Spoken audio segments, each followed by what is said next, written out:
Profiles better అనుకోవచ్చా, లేకపోతే న్యూస్లో కానీ కాంట్రవర్సీలో కానీ ఉంటే కొంచెం మన షోకి వీళ్ళు చూస్తారు జనాలు అన్న పాయింట్ ఆఫ్ వ్యూలో కూడా ఉండొచ్చా? అలా ఎందుకంటే ఐ థింక్ 7 అప్పుడు అంటే 2 years బ్యాక్ అంటే రితు చౌదరి గారు మంచిగా సీరియల్స్ చేస్తున్నారు, షోస్ చేస్తున్నారు, సోషల్ మీడియాలో మంచి ఫోటోషూట్లు మాకు తెలుసు.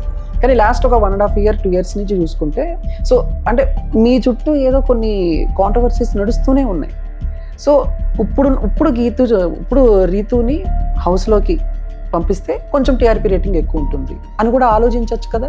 అది మీరు వాళ్ళని అడగాలి, నాకు తెలీదు. బట్ నాకు తెలిసినంత ప్రకారం అప్పుడు 7లో వెళ్ళాల్సినప్పుడు లాస్ట్ మినిట్లో సమ్ అదర్ రీజన్స్ వల్ల వేరే ప్రొఫైల్ అన్నీ చూసుకుంటారు కదా, వేరే ప్రొఫైల్ నాకంటే కొంచెం బెటర్గా ఉండడం వల్ల వాళ్ళు వెళ్ళారు. తర్వాత 8లో నాకు అవ్వలేదు.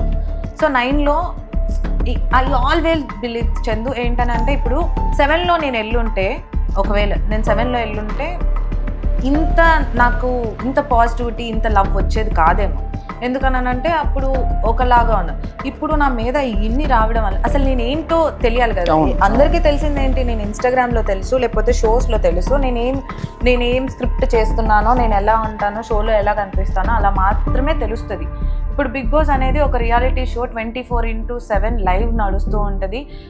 మనం ఇంకా అన్ని కెమెరాస్ ఉంటాయి, వీ కాంట్ యాక్ట్. మనం ఒక స్క్రిప్ట్ ఇచ్చి చేపించేది కూడా కాదు ఆ షో, నీ ఓన్ పర్సనాలిటీ చూపించే షో అది.